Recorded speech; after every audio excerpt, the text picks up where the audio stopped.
right, so good. Welcome everyone to our very first podcast. Forgive me as we go through because it will be my very first time. So today we're going to be taking some time to look at the church in the medieval world. Just sort of a basic overview of some of the beliefs and practices that really grounded and unified Western Europe at a time that had very little source of unification. To begin with, let's just talk a little bit, let's go back, right? Let's go back to ancient Rome during the Roman Empire, the time of the Roman Empire, because Christianity really is formed at that time. Jesus was a contemporary of Augustus Caesar. So in ancient times, there was no Europe, and we're going to talk a lot about that in class too, but the Roman Empire was more of a product of the East, and that's why if you take a look at this map, you can really see these are the trade routes of St. Paul, and St. Paul was an apostle of Jesus. So just a little review, right? Jesus was here born in Judea. He was born as a Jewish man, right? He was a Jewish man. He grew up. Believe that Jesus is the Son of God, and he is also then God. We'll talk about the Trinity and those things. But when Jesus was born, he was born under the Roman Empire, under Caesar Augustus, so the first real emperor of Rome. The reason why he was born in Bethlehem, and the story of he was born in the manger, was because of the census that Caesar Augustus was counting to get a count of the population at the time, and there was no room in the inn. You may be familiar with that story. But the ideas and practices of Christianity are really very much tied with the ideas of Greek and ancient Roman philosophers. So if you were to read an excerpt of Plato or of Aristotle, you would see a lot of parallels between those philosophies and that of Christianity. That's going to play an important role later on when we talk about the universities in Europe, and after the Crusades, once we have more trade with the Islamic empires, and they preserve some of those texts. But I'm getting ahead of myself. Just for right now, just keep in mind that Christianity will spread west because of the Roman Empire. So if we take a look, right, here is where Jesus was born, where he grew up, and this is where his first followers would be. Those first followers known as the apostles. One of them was St. Paul. St. Paul was a man who converted to Christianity. He was not an original follower. He was actually someone sent by the Romans to persecute and kill them. It was viewed as a very dangerous religion. It was an outlier. They were part of this region of the Roman Empire that was looking to rebel against the Roman Empire and looking for their own independence. So Christianity was sort of marked as this secretive group for about 300 years, its first 300 years of its history, where it's a persecuted religion. And St. Paul was a man who he fell off his horse, and then he goes through a conversion. And so then St. Paul, once he converts, he will travel throughout all the major trading ports of the Mediterranean Sea region of the Roman Empire. And it was because of the Roman Empire that we have Greek culture spread west and not just east. Well, that has happened already because of the Roman Empire, but it's where we have the spread of Christianity westward, and not as much so eastward.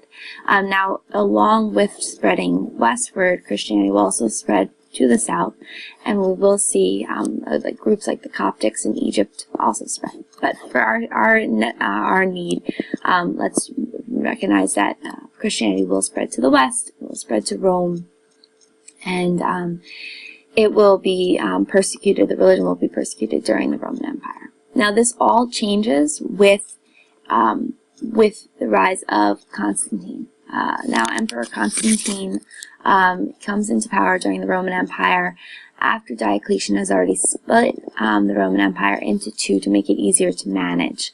And what Constantine does is he actually moves his capital of the Roman Empire to Constantinople. Constantinople is this little spot right there, right where my cursor is, and he is going to make that the capital of the Roman Empire. He's also going to expand his time, and when Constantine is emperor, he really does reunite all of the Roman Empire. He sort of Diocletian split, is able to bring a lot of the empire together. It's also during this time that Constantine is going to pass the Edict of Milan in 315, I believe it is, where he spreads religious toleration, and that under Theodosius, about 2 or 3 emperors later, is going to make Christianity, well, Emperor Theodosius makes Christianity the official religion of the Roman Empire. So pretty major shift from being a persecuted religion to now becoming the official religion of the Roman Empire. And a lot of this happens because of Emperor Constantine. But at this time, Emperor Constantine, in moving his capital over here to Constantinople, rather than it being in Rome, he's shifting the focus once again to the east. And this is just the beginning of really the demise, the start of the Dark Ages for the Roman Empire, for the West. Right? As the Roman Empire is about to fall, we'll talk a lot more in class about the breakup, but it's important to understand for this theme of Christianity as well. When Rome does fall, the East is going to maintain, and the East will still call itself Rome.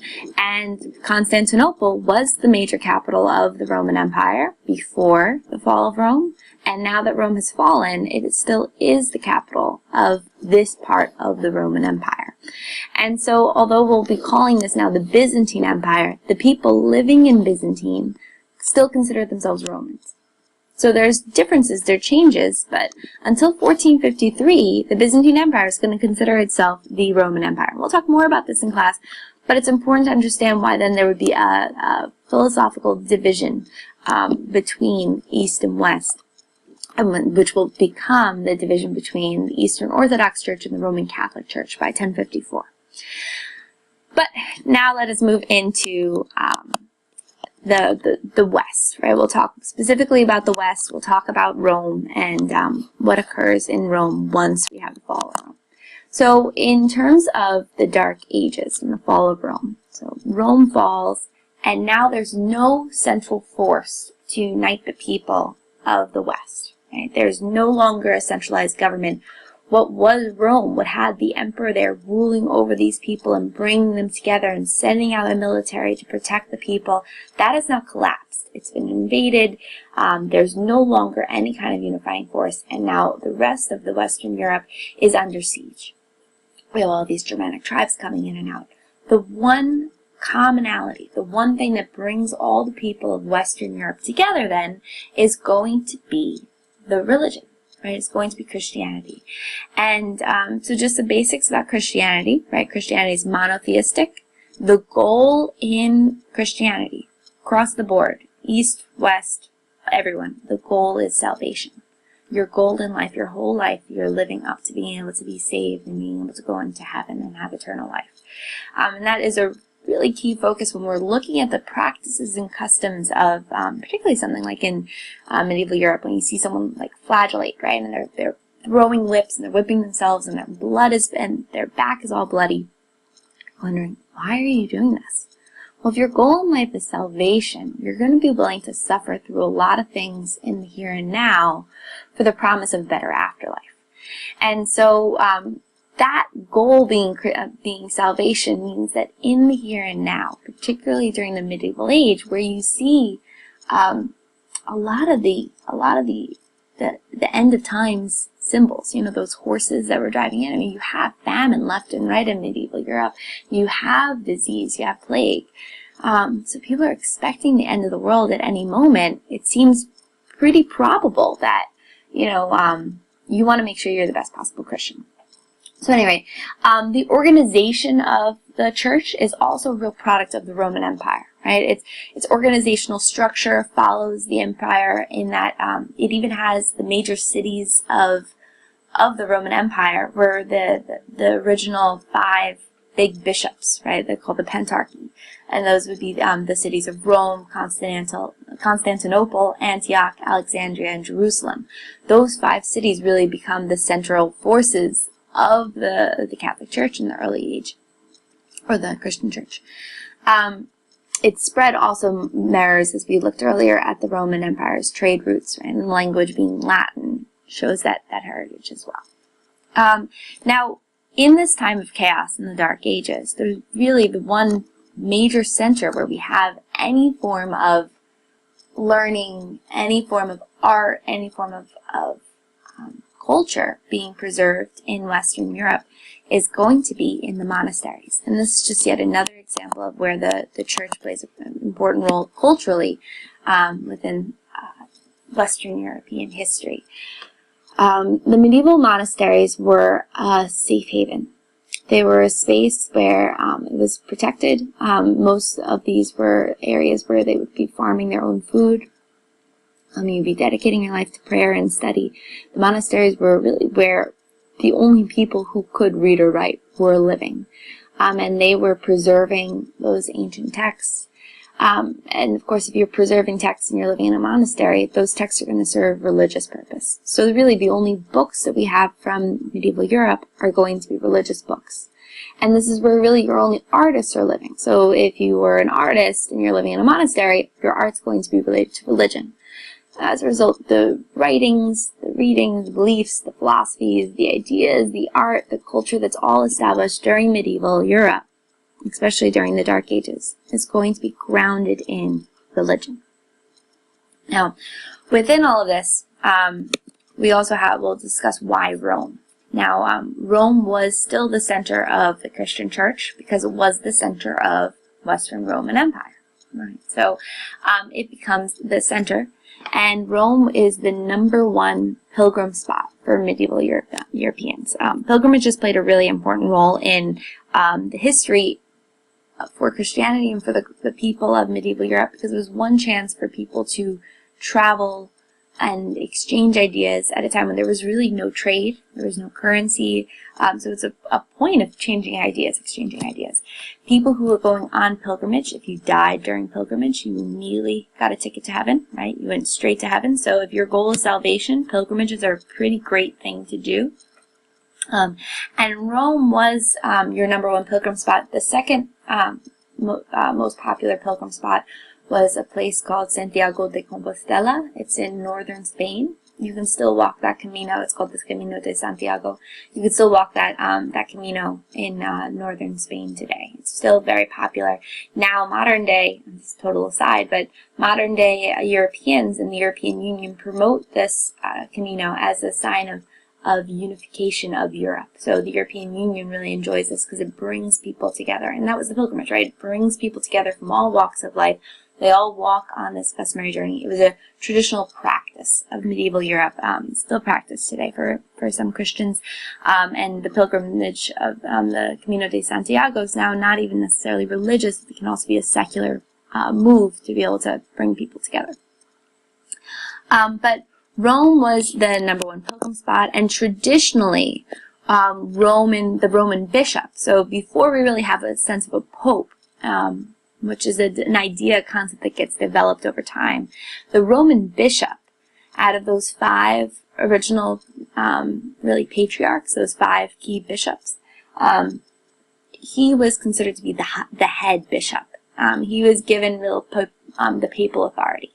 And so that authority is grounded in the Bible. We can see this in Matthew chapter 16, line 9. I'll read this to you. Jesus says to Peter, right?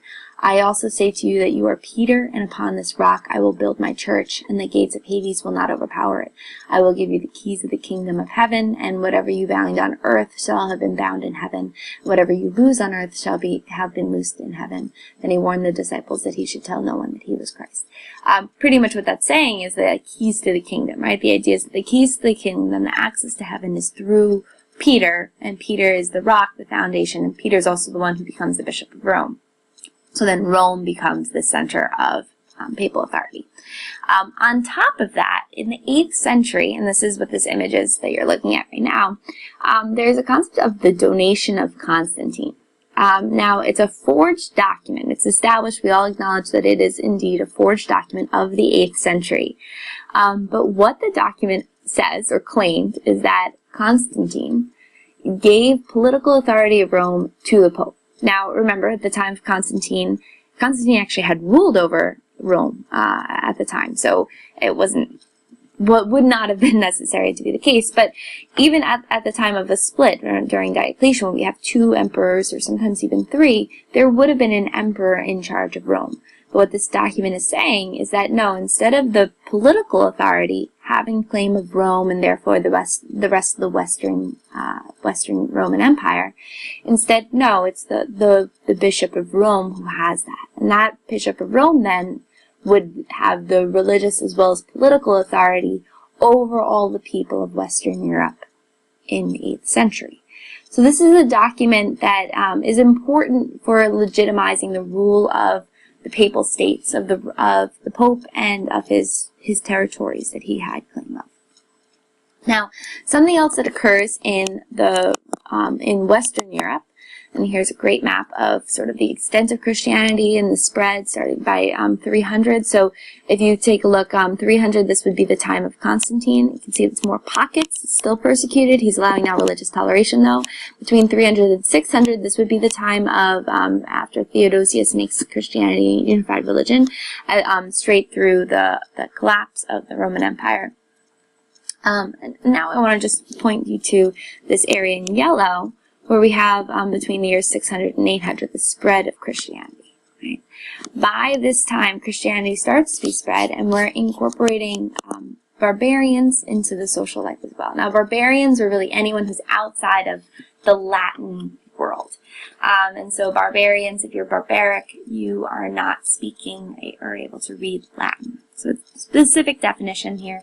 But what Christians start to do is they're spreading Christianity to these areas. So now, these people are now being recognized by the church, and they are spreading the Christianity, but they're also then adopting some of their customs. And so this is the conversion of barbarians to Christianity is going to give more influence to the Pope, right? And it's going to spread those ideas. The Bible will also get translated into Germanic languages because they're outside the Latin world. So also this question of the language being in the vernacular rather than just Latin starts to come into play, which is something that's a bigger trend by the time we reach the Reformation, but it starts here. It starts early on. By 800, we start to see the Bible getting translated into more native languages. But another important thing to remember is by this point we have Constantinople and still part of the Byzantine Empire. This is one area. And the Pope is here in Rome. And so a lot of the customs, when they're spreading, the customs of Western Roman Catholic beliefs, the things that differ Roman Catholics from Eastern Orthodox, a lot of them can come from traditions of those barbaric tribes. So things like Christmas being a bigger holiday, well, it has its roots in more pagan holiday and pagan traditions. In Eastern Orthodox Church, Christmas is celebrated, but it's not as big of a holiday as the Roman Catholics may have it. The use of having a Christmas tree is coming from Germanic and Nordic roots, along with a bunch of other traditions. Also, a big difference between East and West at this point to just remember is the Bishop of Rome no longer has an emperor over him. The Bishop of Constantinople does. And so the Bishop of Constantinople is selected by the government, if you have the Justinian, right? A Justinian who's ruling the Byzantine Empire. It's called Caesaropapism. And that's when you have the emperor choosing the bishop and ruling over him. Instead, there is no emperor in Rome. And so if anything, the bishop is the one who has more of the power. So just another thing to keep in mind here, that some of the differences that we're starting to see emerge between East and West, and also sort of the spread of Christianity in general. So we see the greater increase of the Christian world. At the same time, we will have the rise of, and so one of the major groups here, especially in the yellow in this area here, and then it will spread down here, are the Franks, right? That's one of the Germanic tribes. So the Franks will be coming in here. That's who Charlemagne will become. We'll talk a little bit more closely about Charlemagne in a small moment. But the Franks were a Germanic tribe that were living here that do convert to Christianity, and then they become really an important role in that they are going to stop the spread of Islam. Now, Islam is a religion that's coming here out of the Arabian Peninsula. It will very, very quickly rise and spread. There's lots of reasons why it spreads. It's a very popular religion. It's easy to follow. It allows for a lot of trade, and it follows the trade routes. But the Umayyad dynasty is going to be able to invade through. They're going to cross the Straits of Gibraltar in 711, and then by 732, they're going to have the Battle of Tours. Now, here's Tours. So imagine all up to here was going to be invaded and occupied by the Islamic empires. And the Franks are going to defeat the Muslim groups, the Muslim armies, at the Battle of Tours. And so at the Battle of Tours becomes sort of a turning point in Western Europe when you look and say, okay, so at this point, Western Europe establishes itself as a Christian nation, as a Christian country, this region here becoming France, and keeping Muslims within Spain instead. So the Islamic spread will stop. Now let's talk about Charlemagne. Right. So, in terms of religious and secular, so we see the Umayyad Emirate of Cordova here, the Carolingian Empire. Now, we're going to talk a lot more about Charlemagne within class, but in terms of its relationship with the church itself. Right? So, Charlemagne here in the north, he's a Frankish ruler. He is going to be the ruler of the Franks. He will be a Catholic. And he will support the church. He will promise that he at times will even step in and intervene in times of rebellion in Rome. And he is going to protect against rebellion for the Pope. And he will get a lot of the church's support. In the year 800, Pope Leo III crowns Charlemagne the Emperor of the Romans. And so he forms the Holy Roman Empire, right? So this whole area of territory that Charlemagne has, so including the green here, which includes the Papal States, if you can see, becomes under the rule of Charlemagne. Now, Charlemagne is given the title of the Emperor of the Romans, and I'll just point out, I guess it's a couple podcasts, I can't quite ask the question, but if you look here, we have Constantinople. Constantinople, as I said, they believed that was the capital of the Roman Empire, and the people living in the Byzantine Empire called themselves Romans. So imagine if someone in Canada claimed to be the president of the United States. You know, we'd sit there and sort of say, well, that's absurd, right?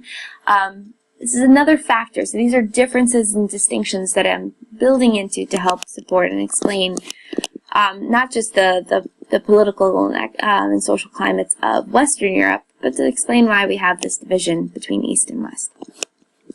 So in 1054, we see the Great Schism. The Great Schism indicating when we have the split between the Roman Catholic Church and the Eastern Orthodox Church.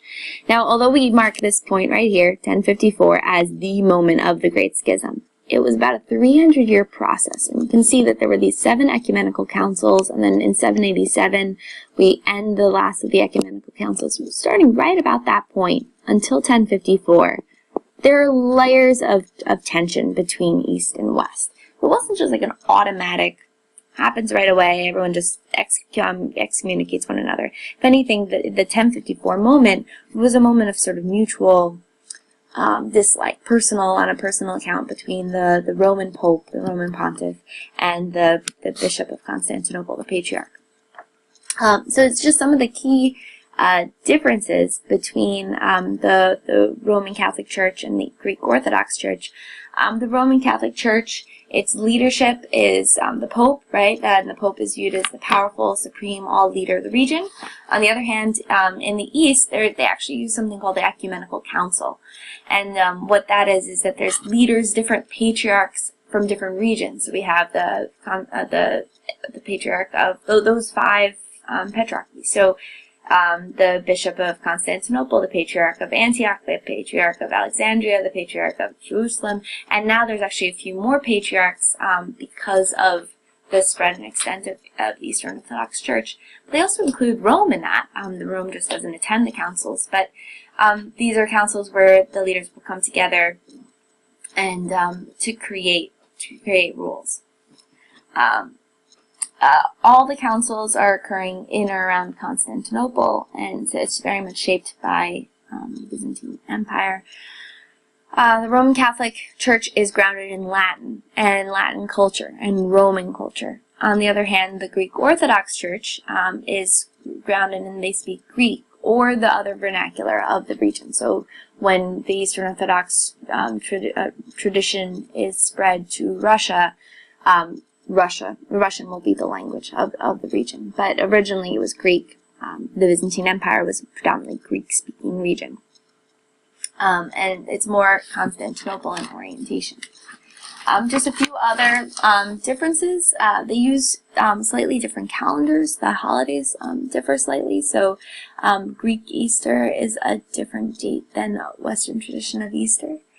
The Eucharist itself, considered to be in both cases, a very central point of their beliefs, but the Eucharist is a wafer or unleavened bread, very thin bread in the Roman Catholic Church, whereas in the East it actually is leavened bread. It's like a loaf of bread. The clergy in the Roman Catholic Church tradition, and this has happened over Reform, and we'll talk about some of the reforms that lead to this, are celibate.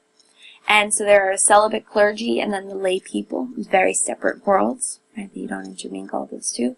In the Eastern Orthodox Church, you have bishops and monks will be your celibate members, and so if you wanted to become a bishop or monk in the Eastern Orthodox Church, you have to maintain celibacy. But if you wanted to be a priest, priests could marry, and so it creates a connection there.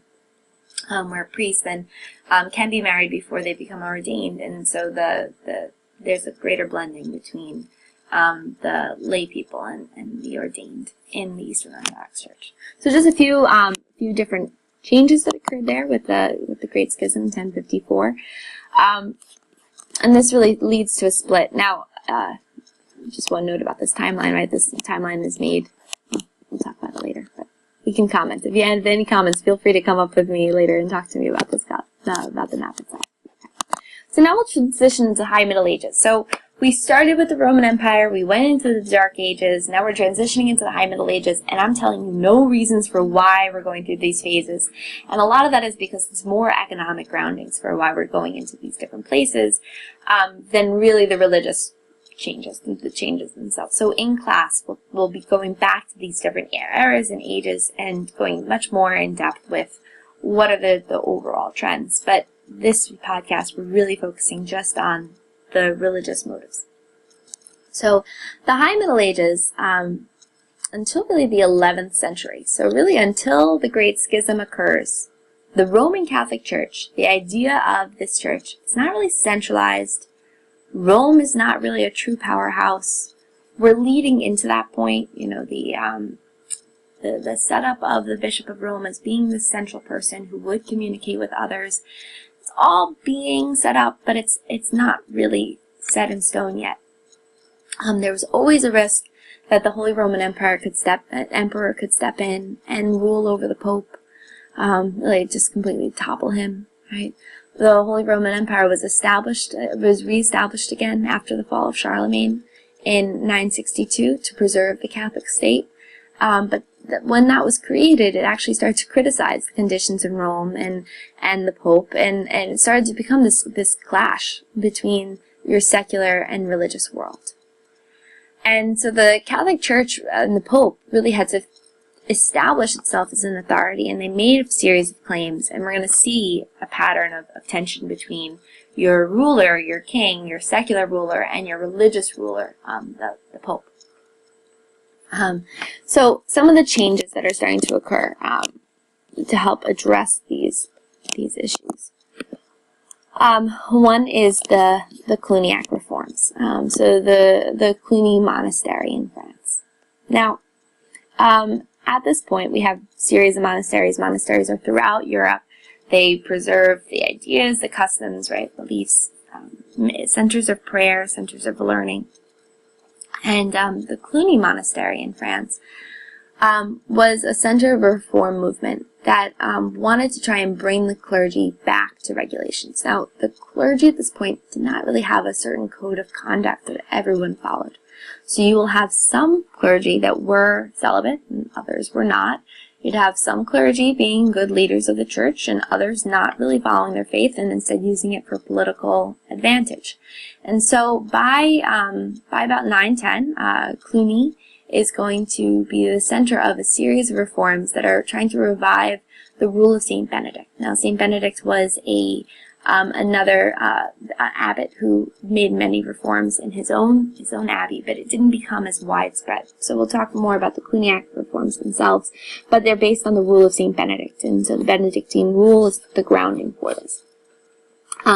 So it is the premise of it is labor, obedience, and poverty. So you work very hard. You have a job in the abbey itself.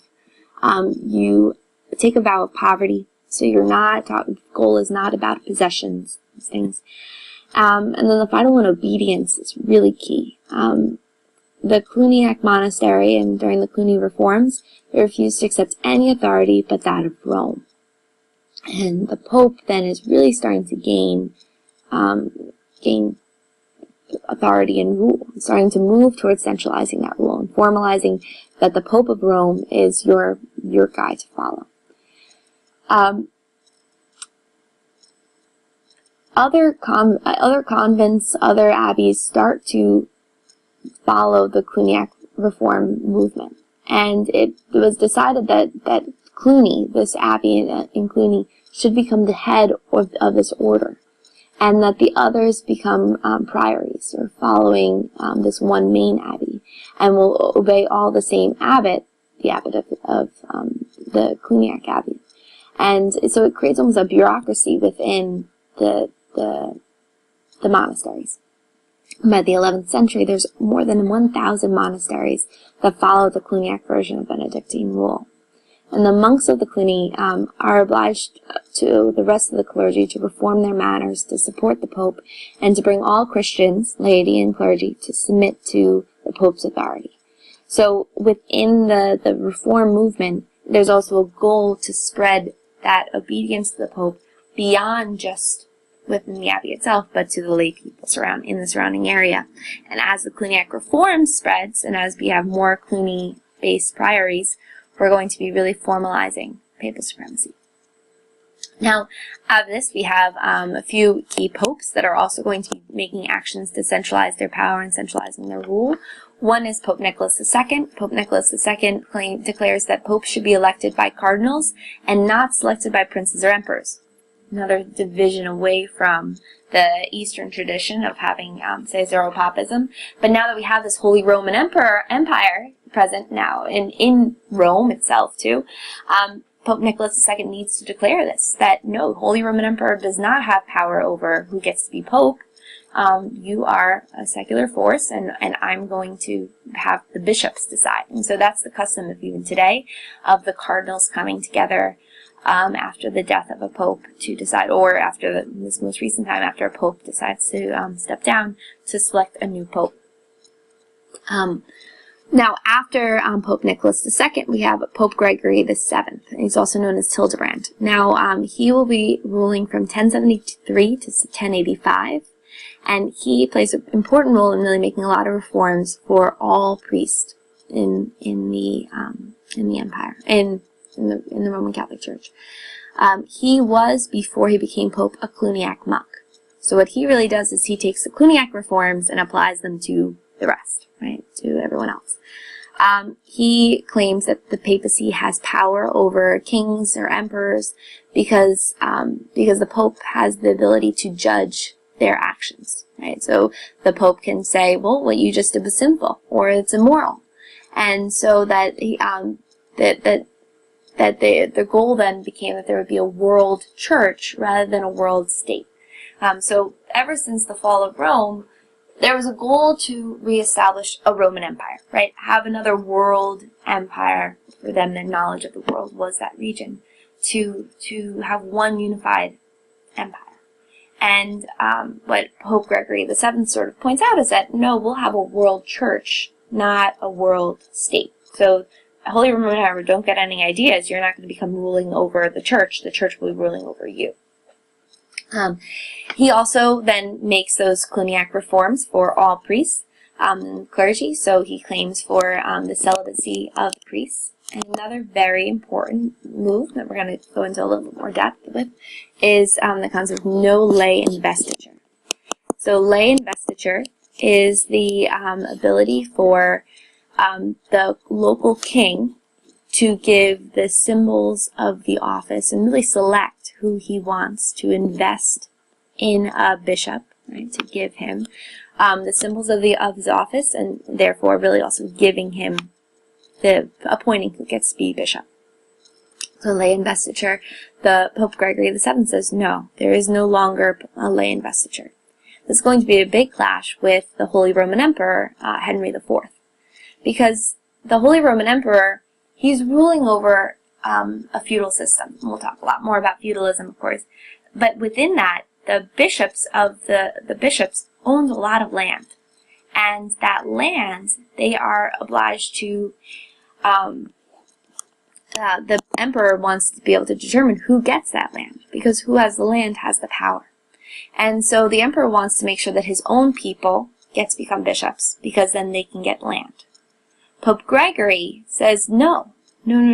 We get to appoint who gets to be bishops. We get to choose who gets to be a bishop, and therefore we really get to determine, and when I'm saying we, it's the Catholic Church gets to determine who gets that land in the Holy Roman Empire, sort of claiming that land as his own, and the emperor says, no, it's my land. So it creates this real tension between Henry IV, the Holy Roman Emperor, who wants to be emperor over the Pope, and the Pope, who now wants to be the religious authority and really claims supremacy over the emperor.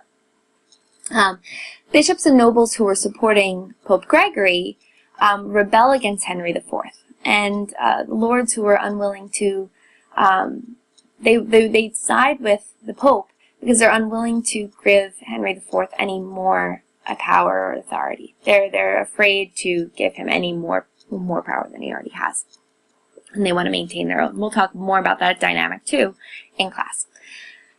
Pope Gregory then will excommunicate Henry IV. With some of the support of the lords, he feels like he can do this action. Now, Henry IV, in getting excommunicated, that would be a terrible thing to happen to someone, right? If your goal is salvation, you get excommunicated out of the Pope. Also, he's the Holy Roman Emperor. Can he really be Holy Roman Emperor without being a member of the Church? Right? So it leads to a lot of questions. So what ultimately occurs is the Concordat of Worms. It's a compromise in 1122 AD, where the bishops will recognize the king as their feudal head, but then the Pope as spiritual authority. So this is all what's determined in the Concordat of Worms. Bishops will be invested by the emperor with the insignia or the fief, but not with the ring and staff. So in this image here, you're seeing the staff being really the symbol. You're the bishop, you're the shepherd of the sheep, right? You're leading the people, you're guiding the people. So that is a symbol of the office that the emperor had wanted to be able to point, but now the Pope is saying no. That will be, the symbols of the office will be granted by the Pope, but you can still give the land. So technically, sort of, the Pope wins out in some way, right? The Pope is able to centralize control, saying it's my power, my ability to decide who's going to be your next bishop, who's going to get those symbols. And really what happens is then there's no one unified monarchy in the Holy Roman Empire. So this debate really does weaken the Holy Roman Empire and then the rule of the emperor there. Then we have Pope Innocent III. So this is our third pope of names to be familiar with. Pope Nicholas II was one who said popes should be elected by cardinals. The Pope Gregory VII, or those high bishops. Pope Gregory VII was one who made the Cluniac reforms, came into a clash with Henry IV, and now finally Pope Innocent III in 1215.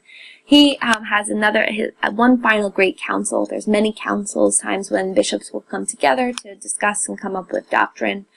In Pope Innocent III in 1215, he has the Fourth Lateran Council, which does really two things. It regulates the sacraments and Eucharist in particular to sort of make them, you have 7 sacraments and the rites and rituals and who can acquire what and why. But he also sets up a system where he can intervene in politics. So Pope Innocent III really becomes active in the politics of the area as well. So at this point, I'm going to actually really pause because we'll be transitioning into modernity. But I want to just give you a quick little highlight of what's going to be transitioning there. I'm just realizing we're going a little long. And so there are really 2 great movements for change that are going to transition us out of the Middle Ages and into the Renaissance. So as we're moving towards the Renaissance and looking at these causes, we have to understand what a role the Christian church is playing for the daily life individuals. For an ordinary person living in medieval Europe, the church drives every single action of every day. Right? The liturgical calendar is your calendar. The liturgical calendar is the calendar of the church and when different holidays are. Every day is a different holiday, a different feast day. Your holy days become important in that they sort of break up the monotony of the same thing day in and day out. The Catholic Church provides for the feast days that you're going to be celebrating. You have your name day, the customs that you have. They're all driven by the church. Your whole life of farming, of living, just barely getting by for your ordinary person, your whole life is going to be really, the church will be that one source of gold. So I'm sorry for that interruption, but just to reiterate, the church played a central focus of every aspect of daily life, and a great catalyst then for change during the medieval age and something to help transition into the Renaissance period would be changes within the church. Correct? So in the church we're going to see some challenges, some troubles, examples of corruption. Also, people start to lose faith in the church. They start to question. We'll talk about that on another day. But for right now, just to leave off, let's discuss the Crusades, right? These holy wars. Now, it's very easy to think of the holy wars for us as a political strife, right? There was political and economic motives, of course, for the Crusades. But there's also this religious fervor. People are going to fight. People are willing to lose their children. There's the Children's Crusades. They're sending their children there with this real faith that they will be able to succeed. And the Crusades are a series of holy wars against non-Christians to sort of stop non-Christians. And one of the areas where the Crusades attacks will be Constantinople. And part of the attack of Constantinople is because they view them as the Eastern Orthodox Church. This is happening. That moment of the Crusades is, I believe it happens in. I have to look that up. But one moment. The sacking of Constantinople, which happened in 1204. So just about 50 years after that Great Schism. So we already start to see that tension. The Crusades also occur in Spain, as they're trying to push out Muslims and create one Christian state. And so the Crusades really blends the religious and secular worlds, which was really the case throughout all of medieval Europe. The other big change that occurs by the High Middle Ages is the emergence of all these universities. And the universities are also grounded in the church. They start out as part of the abbeys, as part of monasteries. And the centers of learning that were the monasteries transitions to serve a need as we have more kings and rulers that need educated members of their society. That demand increases. We also have changes in the economy and daily life to supply people who could just spend their days studying. And so that emerges these new universities in Europe, and they'll also then bring in new changes, new mindsets that are going to be catalysts for change to lead to a more modern world.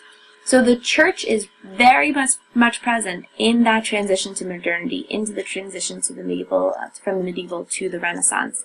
And we'll leave there. We'll go into some of the major transitions in the process of secularizing Europe next time, or probably in class we'll do that. But please, if you need to go back through this, feel free. And this is, once again, first podcast, so if you have any feedback, I'm welcome to it. Have a great day and take care. Bye.